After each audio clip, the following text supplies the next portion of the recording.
देख रहे हैं इन डार्क राजकुमार के साथ। तो चलिए बढ़ते हैं आज की कहानी की ओर। दोस्तों, आज की कहानी दिल्ली के कंटेनमेंट रोड से थोड़ा सा आगे एक गांव पड़ता है।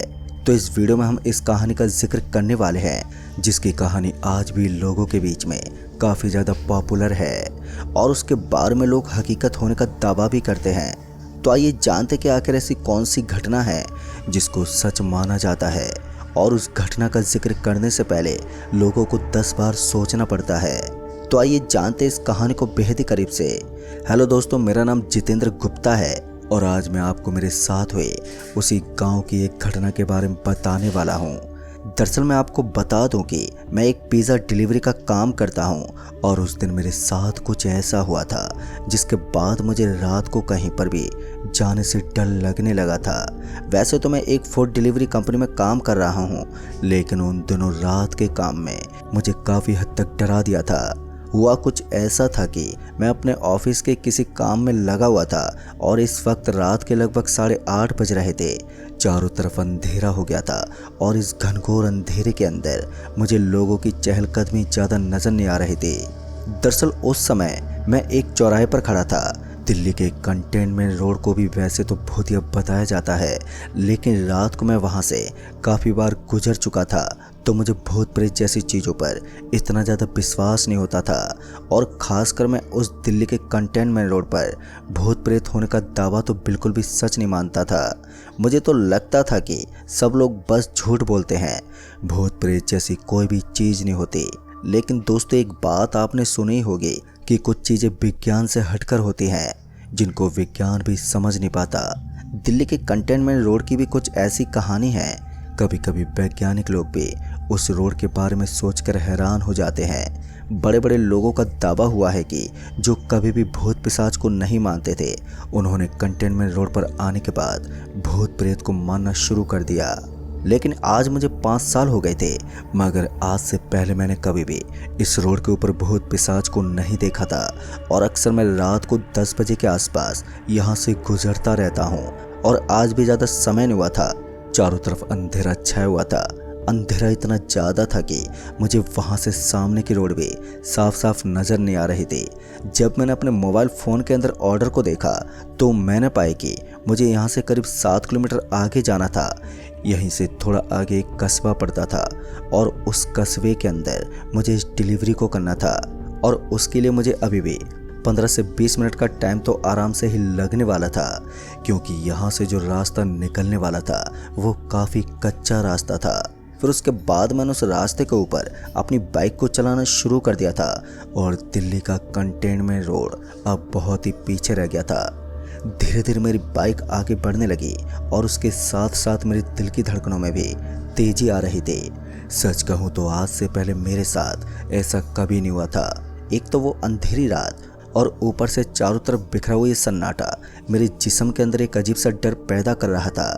कुछ देर तक बाइक चलाने के बाद मैं उस जगह पर पहुंच गया जहां पर मुझे डिलीवरी करनी थी।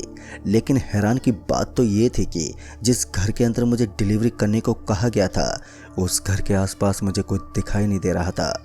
बस वहां पर चारों तरफ घोर सन्नाटा ही पसरा हुआ था और कुछ देर तक तो मैं इधर उधर देखता रहा।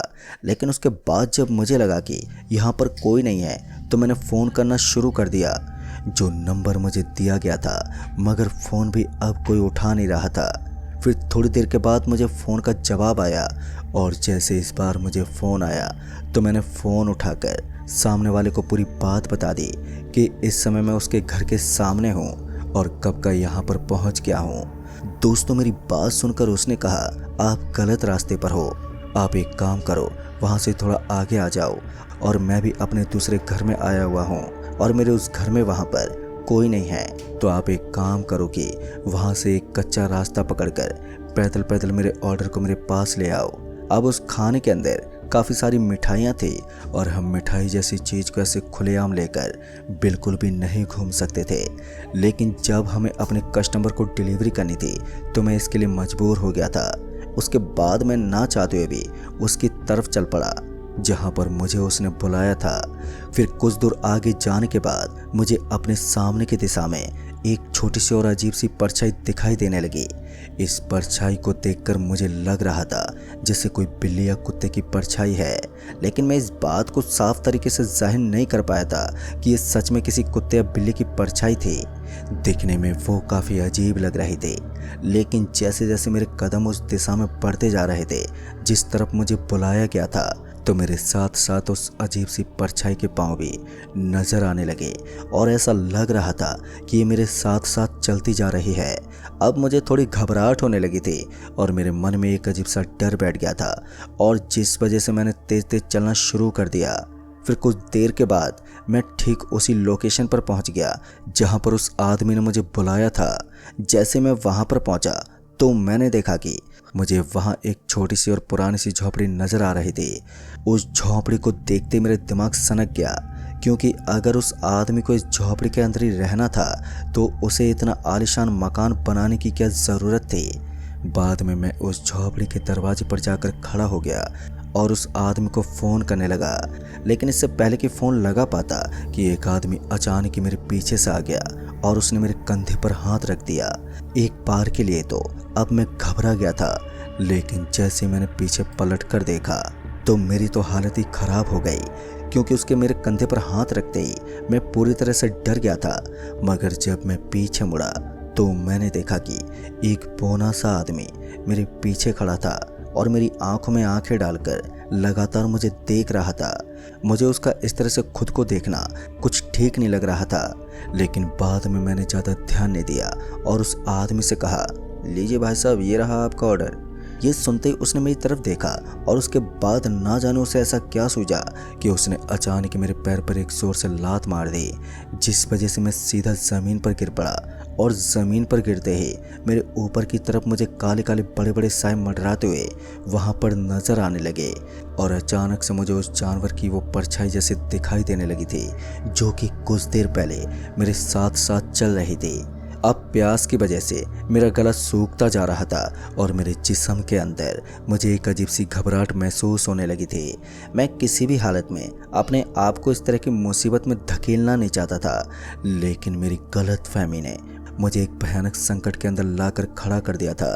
फिर किसी तरह से मैंने हिम्मत जुटाई और वापस से उठकर बैठ गया। जैसे मैं उठा तो मैंने देखा कि जहाँ पर मुझे वो छोटा और बौना सा आदमी नजर आ रहा था, अब वो किसी परछाई के रूप में बदलने लगा था।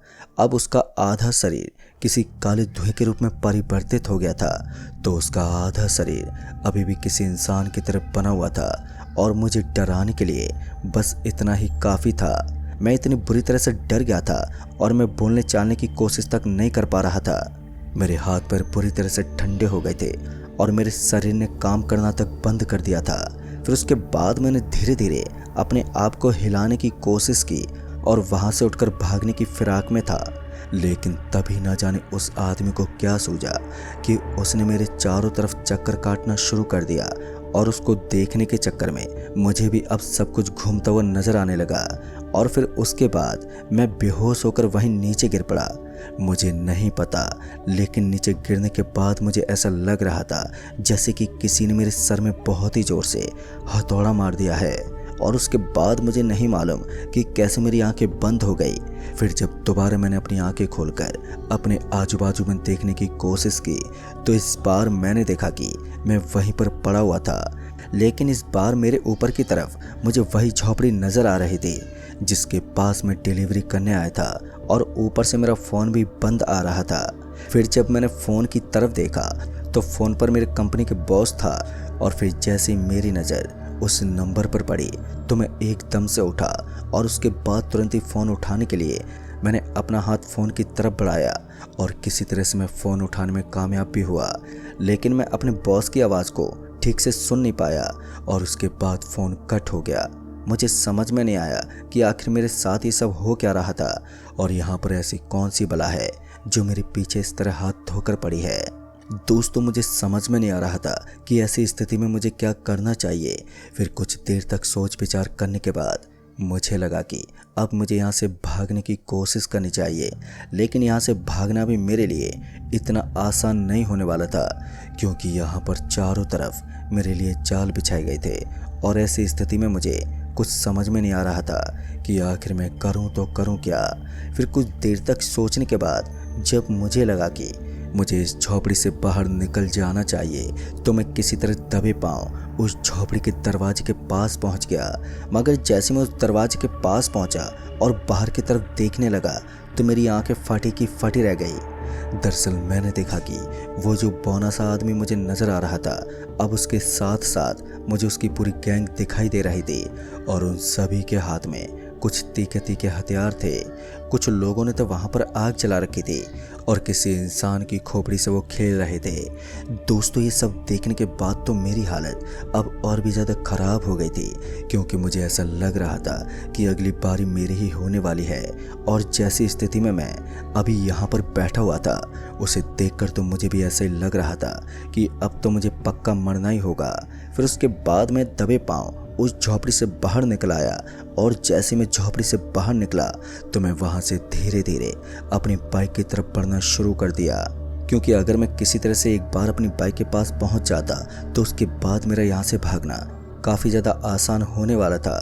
ऐसी स्थिति में मैं जल्दी से जल्द अपनी बाइक के पास जाने की कोशिश कर रहा था, लेकिन जैसे मैं उस झोपड़ी से निकलकर थोड़ी दूर आगे गया तो अचानक से मुझे ऐसा लगा जैसे कि मेरे पीछे की तरफ से मुझे बहुत सारे लोग अपनी तरफ आते हुए महसूस हो रहे थे। और जैसे मैंने ये सुना तो एक बार के लिए मैंने पीछे मुड़कर देखा, और इस बार जैसे मैंने पीछे पलट कर देखा तो मानो मेरी सांसें एकदम से रुक गई थी। मैंने देखा कि जो आदमी कुछ देर पहले किसी आदमी की लाश को फुटबॉल की तरह खेल रहा था, अब वो आदमी मेरे पीछे पड़े हुए थे। लेकिन अच्छी बात तो ये थी कि मैं उनसे काफ़ी आगे था, और ऐसी स्थिति में मैं जल्दी से भागा और उसके बाद किसी तरह भागते भागते अपनी बाइक के पास पहुंच गया। और जब मैंने एक नज़र घड़ी पर मारी तो मैंने देखा कि इस वक्त रात के 1:30 बज रहे थे, और रात के 1:30 बजने का मतलब था कि आज मुझे बहुत ही बुरी तरह से फंसाया गया था। लेकिन अच्छी बात तो ये थी कि कुछ देर की मशक्क़त के बाद मैं अपनी बाइक के पास पहुंच गया, और वहां पर पहुंचते मैंने तुरंत ही अपनी बाइक को स्टार्ट किया और वहां से निकल गया। और मेरी बाइक के वहां से निकलते ही मुझे अपने पीछे पीछे और भी लोगों के होने का एहसास हो रहा था। लेकिन एक बार जब मैंने बाइक को भगाना शुरू कर दिया था तो फिर मैं किसी के हाथ नहीं आने वाला था। रास्ते में मुझे डर तो बहुत लग रहा था, लेकिन मैंने अपनी बाइक की रफ्तार को पूरा बढ़ा दिया था और अब मैं कहीं पर भी रुकने वाला नहीं था। फिर कुछ देर तक अपनी बाइक को तेज़ गति से भगाने के बाद और किसी तरह से मैं वहाँ से भागने में कामयाब भी हुआ, और मैं तब तक नहीं रुका जब तक कि अपने अड्डे पर नहीं पहुँच गया। और अपने अड्डे पर पहुँचने के बाद जब मैंने इस घटना के बारे में सभी को बताया तो वो भी मेरी बात सुनकर हैरान हो गए, पर उन्हें मेरी बात पर विश्वास नहीं हुआ। लेकिन दोस्तों, उसके बाद जब मैंने उन्हें उस अड्डे के बारे में बताया कि वहाँ पर मेरे साथ ये घटना हुई थी, तब जाकर उन्हें लगा कि उस जगह पर भूत पिशाच का होना कोई बड़ी बात नहीं है। दोस्तों, सच कहूँ तो वो मेरी आखिरी नाइट डिलीवरी थी। फिर उसके बाद मैंने कभी भी अपनी ज़िंदगी में रात में काम नहीं किया, और अब मैं अपने दूसरे कामों में बिजी हो गया हूँ। लेकिन उस रात ने मुझे दहशत में हिला कर रख दिया था। आज भी जब मैं उस दिन की सोच लेता हूँ तो मेरे रोंगटे पूरी तरह से खड़े हो जाते हैं।